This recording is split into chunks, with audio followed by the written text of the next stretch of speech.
Donc voilà, il fallait que quelqu'un s'y colle. Donc nous avons le dernier exposé des 10 ans d'anniversaire d'ICAR et on va essayer de vous tenir jusqu'au goûter. Alors, donc notre objectif, c'est de passer en revue, en fait, pour vous, une petite sélection de recherches faites à ICAR, mais qui ont aussi démarré au GRIC, sur cette thématique, la cognition au sein de l'argumentation. Afin de vous montrer en fait la richesse et la diversité de cette thématique. Alors, oups. Ah, c'est la déconnexion. Bon, ça va peut-être tenir. Alors donc là, tout d'abord, je vais démarrer par poser la problématique de l'interdisciplinarité. Donc c'est pas la même chose que la pluridisciplinarité, ce qui a été déjà évoqué. Ce qui va me permettre, après je vais passer en revue deux grandes traditions d'épistémologie qui se trouvent au sein des sciences humaines et sociales, et par conséquent dans les recherches sur les interactions et aussi dans les recherches sur l'argumentation et la cognition. Ce qui est passé en revue ces deux grandes épistémologies vont me permettre de montrer qu'il y a une tension, voilà, plusieurs tensions que l'on peut vivre, que l'on vit aussi au sein d'ICAR, mais gentiment, moins comme ça. Mais de mettre en évidence la tension qui peut exister entre ces deux grandes épistémologies, ça va me permettre aussi de vous parler d'un danger auquel est exposé certains chercheurs, pas tous, mais certains, se trouvant dans une des épistémologies. Et tout ça, ça va faire une sorte de mise en scène pour que Mathieu d'abord et après moi-même, on vous parle d'une sélection des travaux de recherche dont certains, en fait, se sont exposés à ce danger, mais s'en sont tirés. Mathieu va en dire comment. Et d'autres qui ne se sont pas exposés à ce danger, mais sûrement à d'autres dangers dont on peut peut-être découvrir plus tard. Donc, en guise de conclusion, on va finir par une argumentation qui soutiendrait une approche interdisciplinaire, en fait, sous le principe que les approches différentes se relevant des épistémologies donc différentes peuvent s'informer mutuellement. Alors, tout d'abord, donc, la problématique de l'interdisciplinarité. Donc, souvent, en fait, bon, c'est bien normal, en fait, les chercheurs sont chez eux, ils sont à l'intérieur, ils travaillent sur leurs objets, à l'intérieur de leurs frontières disciplinaires. Le problème avec ça, c'est que s'ils travaillent sur les mêmes objets, ici, par exemple, argumentation et cognition, ben, ils ne bénéficient pas autant qu'ils le pourraient, je dirais, des travaux des uns et des autres. Donc, ce qu'on aimerait, c'est plutôt une situation comme ça, où l'objet de savoir sera plus partagé et où les frontières, bon, baissent un petit peu, quoi. Donc, c'est là un peu la notion d'interdisciplinarité par rapport à la notion de pluridisciplinarité. C'est-à-dire qu'il y a une sorte d'intégration, il y a une tentative d'intégration, que ce soit au niveau théorique ou méthodologique. C'est pas pour dire qu'il faut aller vers une grande théorie où tout le monde est content, on est une grande famille ou autre. C'est parce qu'il y a aussi des tensions qui sont très, très productives. Et donc, je crois qu'on les a vues aussi un petit peu. Pendant ces 2 jours, on a fait référence un peu au passage à certaines de ces tensions qui peuvent notamment être très, très productives.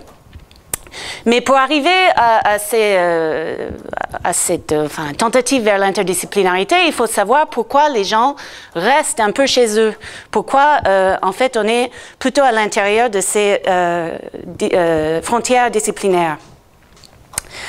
Eh bien, c'est parce que chaque discipline a des présupposés épistémologiques différents, en fait. Donc, les disciplines sont différentes des unes et des autres.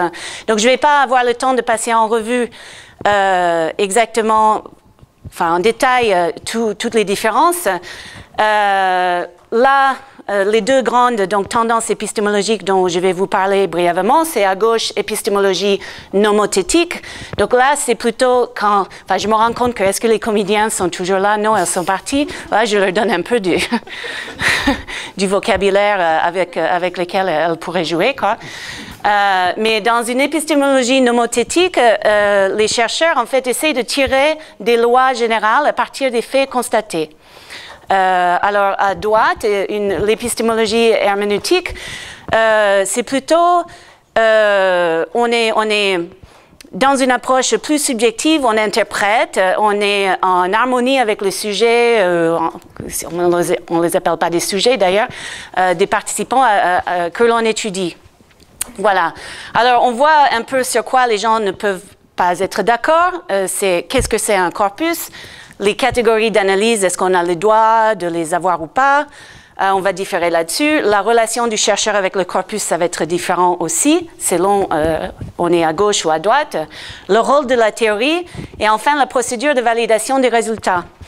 Alors, je vais quand même approfondir un petit peu le rôle de la théorie parce que ça va nous servir par la suite pour encadrer un peu les exemples de recherche qu'on va vous passer en revue. Donc, quand on est à gauche, quand on veut tirer des lois générales à partir des faits constatés, ben, la théorie va intervenir dans la sélection des données. En fait, ça va vraiment nous orienter notre regard et seulement, en fait, on va prendre en compte seulement ce qui est pertinent par rapport à la théorie. Alors qu'à droite, la théorie, on peut dire, elle est quelque part suspendue vis-à-vis de nos analyses au départ et elle peut, dans un premier temps en tout cas, elle peut émerger plus tard à partir des données, à partir de nos analyses. Donc, j'allais dire en fait, je ne sais pas si je vais me lancer, parmi il y a les 5 personnages dont on fait honneur aujourd'hui. Ben, je pense qu'il y en a 3 qui se trouvent plutôt côté gauche, ils vont quand même vers le centre, et 2 qui se trouvent plutôt côté droite. Et je ne vais pas vous dire qui. On peut en discuter plus tard. Alors, alors donc, toutes ces tensions, nous, en fait, avec Mathieu, on était plutôt formés, comme avait dit Christian, enfin, un peu à côté gauche. Hein, c'était notre formation initiale contre laquelle peut-être on se bataille depuis. Et moi, en fait, je parle aussi de ma crise épistémologique depuis un moment. Donc là, en fait, je vais, pour vous expliquer ce qui peut arriver à un chercheur comme ça, côté gauche, voilà, épistémologie nomothétique, je vais vous raconter une anecdote. Voilà, c'est quelque chose qui m'est arrivé et ça a un rapport avec le danger de la pré-théorisation au regard du corpus. Donc, j'ai eu un copain, physicien de particules des hautes et des hautes énergies. Il est passé à la maison, il a vu notre chat, qui ressemblait un peu comme ça. Et donc, c'était un chat calico, on dit écaille de tortue, c'est ça? Et en fait, il y a une théorie qui dit que les chats avec 3 couleurs, à cause d'un jeu génétique complexe, sont toujours des chats femelles, ce sont des chattes. Alors, j'ai dit à Pierre, mon copain, que en fait, notre chat, c'était bien un chat mâle, c'était pas une femelle. Et donc, il aurait pu... Enfin, je sais pas, je vous pose la question. Vous voyez les 3 couleurs? Ça, c'est blanc. Le blanc comme pas. Après, il y a... Ça, c'est quoi, là? Et ici, là, c'est quoi? C'est plutôt caramel ou... Ouais, enfin, voilà. Donc, après, on peut différer peut-être. Non, c'est important hein, que vous voyez les couleurs, ça va... Hein? Donc, Pierre, il aurait pu se dire, OK, je mets en cause ma théorie. Je dis, là, j'ai les données qui ne correspondent pas. Donc, je mets en cause ma théorie. Il n'a pas fait ça. C'est assez extraordinaire ce qu'il a fait. En fait, il a modifié sa perception. Il a dit, eh bien, finalement, j'en vois que 2 couleurs. Franchement, donc, non, mais en plus, c'est une vraie histoire. Ça, bon, peut-être le chat, peut-être les couleurs étaient un peu plus proches, un peu pour être juste, mais enfin, n'empêche, il a changé sa perception. Et j'ai trouvé ça extraordinaire. Et je pense que ça montre bien le danger qu'on peut avoir quand on a les yeux que pour sa théorie et beaucoup moins pour ses données, et quand on essaie de faire rentrer ces données dans sa théorie, en fait. Hein. Et on peut aussi dire que ça arrive quand on ne voit que ce qu'on a envie de voir. En fait, ça devient un peu inquiétant. Donc ça, c'est un des dangers auxquels on s'expose régulièrement, on va dire, dû à notre formation. Et maintenant, on va... En fait, je peux peut-être dire, peut-être c'est un truc qui arrive uniquement aux physiciens. En fait, parce que... Attends, il y avait aussi... Des flèches. Ouais. Fréquence et hors limite. Il faut venir. Oui, oui. Bon, peut-être ça. Parce que, bon, Jacques avait bien dit que les enseignants, ils voyaient, qu'est-ce qu'ils modifiaient leur perception pour voir les flèches sur le livre, en fait, qui étaient sur la table. Bon, mais ça arrive, en fait, en sciences du langage et disciplines assimilées aussi, quoi. Donc là, je vais passer la parole à Mathieu pour qu'il nous expose 3 exemples et il va dire en quoi, en fait, on a pu résister à cette pré-théorisation du corpus, qu'on n'est pas tombé dans le piège. Alors, voilà. Qu'est-ce que je mets à côté de toi? Non, moi je vais t'inquiète pas. Bon, on va parler avec les 2 micros en même temps. Alors, le premier écueil dont je vais parler, ça s'est passé pendant le projet Scale, où on a développé, comme Christian l'a évoqué, un environnement de communication à distance devant favoriser les pratiques argumentatives entre élèves, et en particulier la compréhension d'un débat complexe sur les OGM. Donc on devait leur apporter des outils informatiques, de communication, et également les outils conceptuels, argumentatifs, quelques bases d'argumentation, pour représenter les points de vue, représenter les différents arguments, et donc avoir une bonne représentation du débat. Et on a développé autour de ce thème-là une méthode d'analyse colorée. Là, on a 7 couleurs, on n'en a pas 3. Et on l'appelle la méthode Rainbow, arc-en-ciel. Et donc, cette méthode, on ne la voit plus, voilà, s'appuie sur une décomposition fonctionnelle des actes, des énoncés. Alors d'abord, on écarte ce qui est hors tâche, c'est ce qui est en rouge. Après, dans ce qui est dans la tâche, on travaille sur la dimension sociale, la gestion d'interaction, la gestion de la tâche elle-même, du débat. Et puis, on va vers le bleu, on va vers le violet, des choses importantes pour notre théorie, les opinions, l'argumentation et les arguments encore sous-jacents qui vont vers l'approfondissement de la connaissance du débat. Et donc, nous, évidemment, avec notre regard, nos questions de recherche, ce que l'on va chercher intuitivement, ce sont les actes qui vont vers le bleu. Et lorsque l'on veut interroger le corpus pour savoir si la dimension sociale a une influence sur l'argumentation et l'activité des élèves, eh bien il y a un écueil, je ne sais pas si vous le voyez, c'est de n'aller regarder que dans la dimension orange. Là, vous avez disparu. Alors qu'en fait, il y a aussi de la dimension sociale dans le rouge, lorsque les élèves plaisantent, lorsqu'ils discutent d'autres choses de la tâche, ils sont quand même en train d'élaborer une relation sociale. Donc il ne faut pas oublier que notre méthode d'analyse découle d'une question, et lorsque l'on veut modifier cette question, eh bien, il y a un pied dans nos catégories d'analyse. Voilà, donc ne pas prendre les catégories d'analyse comme quelque chose d'objectif et vrai pour toutes les questions de recherche.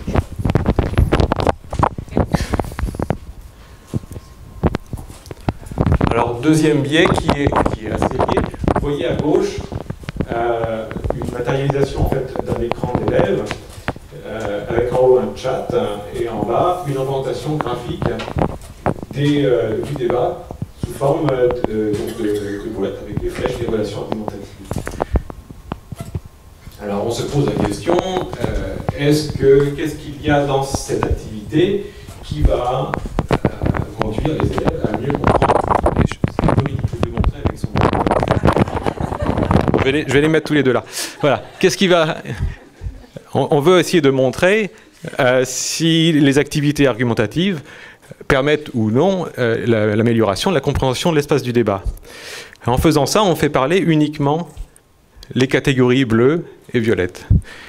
Et un petit peu plus tard, grâce à la venue d'Arnaud et puis après de Gaël Molinari, on s'est intéressé aux autres catégories, les catégories qu'on avait négligées, et on s'est rendu compte que l'activité verte, qui consistait à déplacer les boîtes, à rendre le schéma un peu plus joli, c'est aussi une activité qui est utile pour l'argumentation parce qu'elle nous permet de nous remémorer tous ces arguments, de les passer en revue, et du coup, à la fin, quand on doit restituer le débat, on est beaucoup plus conscient de tout ça.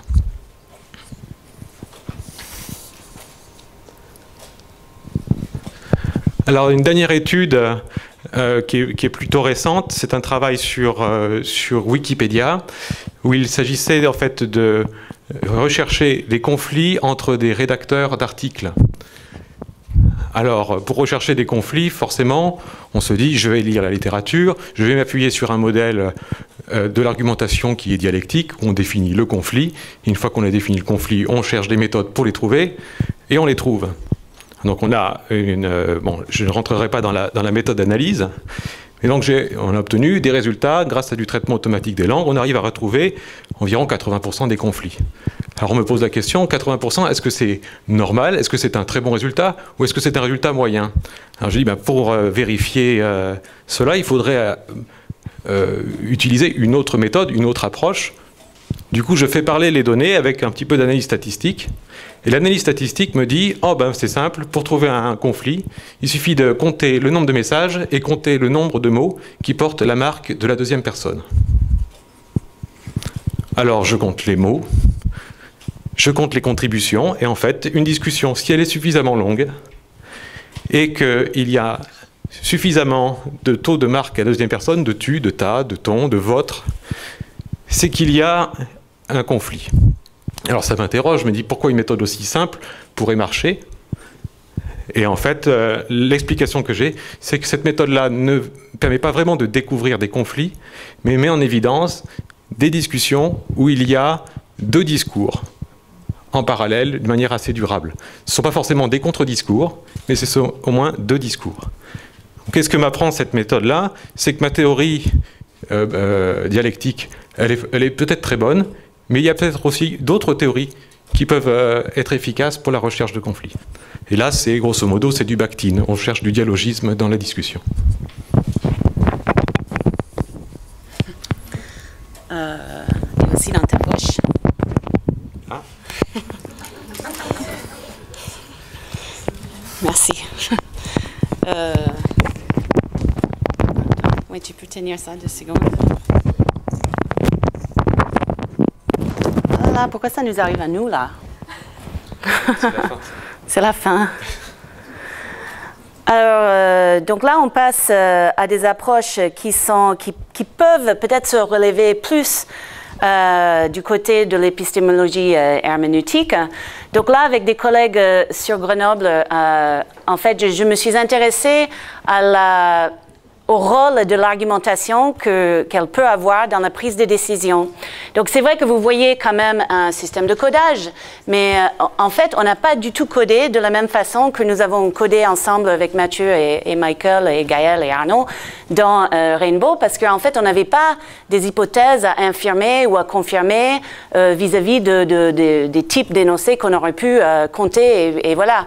Du tout. En fait, on a élaboré ce système de codage pour vraiment faire une analyse fine de ce qui s'est passé, en fait. Donc, c'était vraiment en décortiquant ce qui peut se passer dans une situation de co-conception, en essayant de voir, donc là, c'était chez Volvo, c'était une situation de conception de voitures, et donc il y avait plusieurs métiers avec des expertises différentes. Et les co-concepteurs, en fait, chaque fois qu'il y avait une solution sur la table, bah, ils argumentaient pour ou contre la solution en mobilisant des critères. Et en fait, vraiment en travaillant sur cette notion de critères et comment les arguments se déroulaient, on a pu dégager en fait 2 procédures qui amenaient à la prise de décision. Et la première, ça paraît très simple peut-être quand je vais la raconter, mais en fait on ne le voit pas tout de suite, on ne peut pas le voir que si, c'est pour ça que je dis rendre observer un phénomène pas observable sans codage, on ne peut pas le voir comme ça, quoi. Il faut vraiment faire le travail très fin pour y arriver. Et donc voilà, les 2 procédures, la première, c'est ici. Tu peux peut-être... on peut peut-être changer, on peut essayer de changer hein, maintenant. Peut-être on met celui-là, c'est le mien. Mais je peux vous la raconter hein, sans que vous le voyez. Donc la première procédure, c'est qu'il y a plusieurs solutions sur la table. Et après, les co-concepteurs donc, mobilisent leurs arguments pour et contre les différentes solutions en mobilisant donc aussi des critères qui sont liés à leur métier. Et ça permet en fait de choisir une solution. Attends. Qu'est-ce qui... Je suis complètement...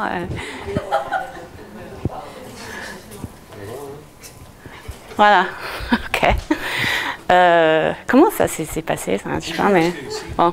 OK. Et la deuxième procédure qui amène à la prise de décision, c'est que quand cette mobilisation de critères au sein des arguments ne permet pas de choisir une solution qui est sur la table, mais qui fait émerger une nouvelle solution. Donc, en fait, on a vu ces 2 procédures qui amènent à la prise de décision. On en a vu les 2 plusieurs fois au sein de cette interaction. On les a vus aussi au sein d'une autre interaction semblable. Donc, on peut peut-être tendre vers la généralisation, vers les lois générales à partir des faits constatés. Mais on est quand même, on est vraiment parti des données, quoi. On est parti de cette question de recherche. On n'a pas codé pour compter, quoi, du tout. Alors, voilà. Encore un exemple, c'est quand les données peuvent rendre pertinentes des théories existantes. Donc ça, c'est aussi un exemple issu du projet Scale, où il s'agissait de Alice et Sally, qui discutaient des OGM en classe. Et elles étaient dans une situation pédagogique où d'abord, elles devaient prendre position sur l'autorisation des OGM en rédigeant un texte argumentatif. Après, elles sont débattues sur le sujet. Par la suite, il fallait qu'elles reviennent chacune sur leur texte argumentatif à la lumière du débat, donc éventuellement en l'améliorant, voilà. Alors, Alice, en fait, elle s'est rangée du côté de Sally, mais pour nul au monde, je ne sais pas comment dire, enfin, elle ne voulait pas l'avouer publiquement. Elle n'allait absolument pas l'avouer, mais elle l'a rédigé en privé. Et donc, on était un peu intrigués par cette histoire. Donc, on s'est dit, on va essayer de voir ce qui se passe. Donc, on a vu chez Sally qu'elle était très, très sûre d'elle. C'était d'abord une bonne élève. Elle maîtrisait très bien la tâche. Elle était experte aussi à la multitasking. Elle savait manipuler le graphe, mettre ses opinions. Elle avait beaucoup d'arguments, en fait. Elle avait des arguments sur plein de sujets. Par contre, Alice avait même pas vraiment compris la tâche pédagogique. Elle avait du mal avec les outils, elle ne maîtrisait pas, elle se mélangeait les pédales, enfin, elle avait moins d'arguments aussi qui portaient sur le moins de... C'était vraiment à l'opposé. Et en plus, Sally vérifiait le travail d'Alice et lui renvoyait ses contradictions et ses incertitudes vers elle. Donc, c'était assez insupportable. Donc, c'est pas très difficile de prendre en compte, de théoriser cette situation avec les théories comme le positionnement social, le facework, la dynamique du pouvoir. Donc, c'est peut-être pas un scoop, mais ce qui était peut-être intéressant pour nous, qui n'existait pas forcément beaucoup dans la littérature, c'est que ce type de dynamique sociale intervient aussi quand les connaissances sont en jeu dans un débat scolaire, en fait. Donc ça m'amène un petit peu au 3e et dernier exemple, où on a fait peut-être un peu plus, donc on n'a pas pris des théories existantes pour les rendre pertinentes dans une situation nouvelle. On a plutôt utilisé des données pour affiner des constructions analytiques existantes des théories qu'on a pris. Donc ça, c'est Claire Polo, doctorante. Jerry, tu as fait quelque chose?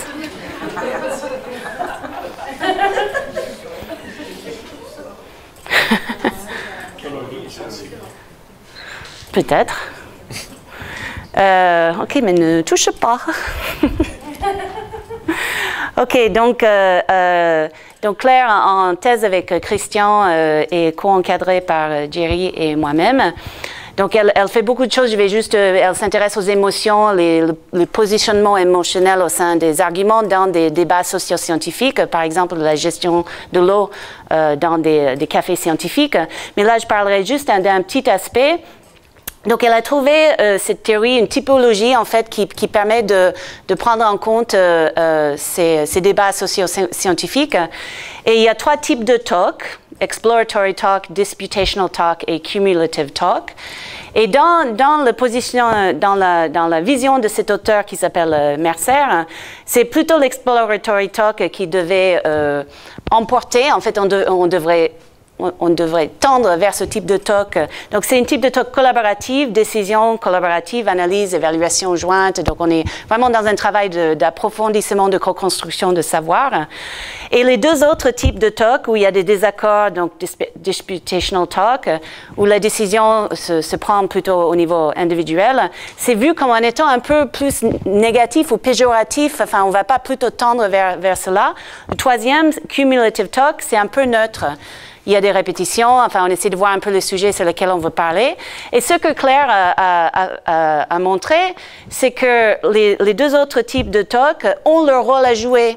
Donc ça, je ne vais pas rentrer trop dans les détails, mais une chose qu'elle a fait, Catherine l'a mentionné, c'est quand on porte son regard, c'est l'unité d'analyse qui est très importante. Donc là, on n'est plus au niveau de l'énoncé, mais en fait, on est sur un épisode plus long. Donc, on peut voir que forcément, le disputational talk, quand on peut constater qu'on a un désaccord, c'est à ce moment-là qu'on peut l'explorer, le désaccord. Et donc, essentiellement, elle a montré que ces catégories sont pas aussi perméables, ou imperméables plutôt, qu'elles ont été données au départ par l'auteur originel. Donc Claire a envoyé son paper à cette personne et puis on attend un peu sa réaction.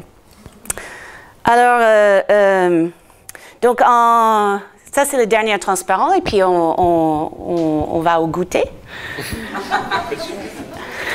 Ah oui, il y a des questions peut-être. Parce que peut-être les gens ils veulent savoir où ils se situent. Ah. Oui, c'est ce qu'on va dire. Donc, en fait, on va revenir sur cette situation interdisciplinaire. On se trouve plutôt en bas à droite avec Mathieu au niveau de la formation au départ. Vous voyez qu'il n'y a pas informatique. Informatique, c'est plutôt un outil.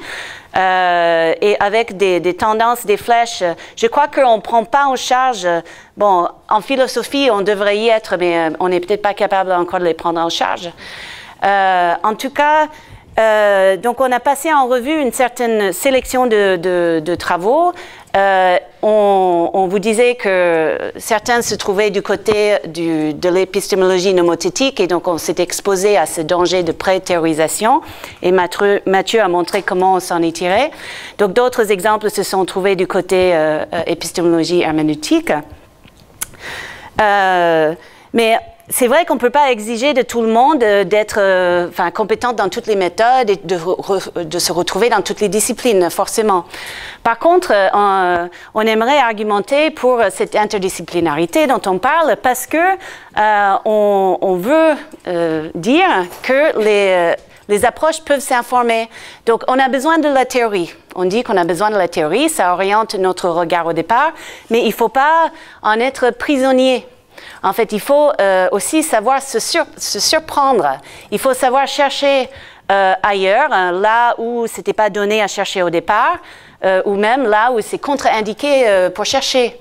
Il faut laisser parler son corpus, il faut laisser parler ses données, et autrement aussi que par un modèle d'une théorie quelconque. En fait, il faut aussi savoir chercher une autre théorie qu'on n'aurait pas considérée au départ. Donc, je pense que on peut vraiment conclure, c'est pour dire que je pense que Christian, autour de cette thématique, nous a bien donné un environnement ouvert dans lequel on pouvait discuter de ces différents cadres, ce qui était important pour cette notion d'interdisciplinarité. Et aussi, ça a déjà été dit, ICAR aussi donne une ambiance propice à cet objectif d'interdisciplinarité, puisque beaucoup de théories et de méthodes se côtoient. Donc, je pense qu'on veut remercier aussi Christian et tout le monde. Vous tournez le dos au public et puis... Ah, c'est ça, oui.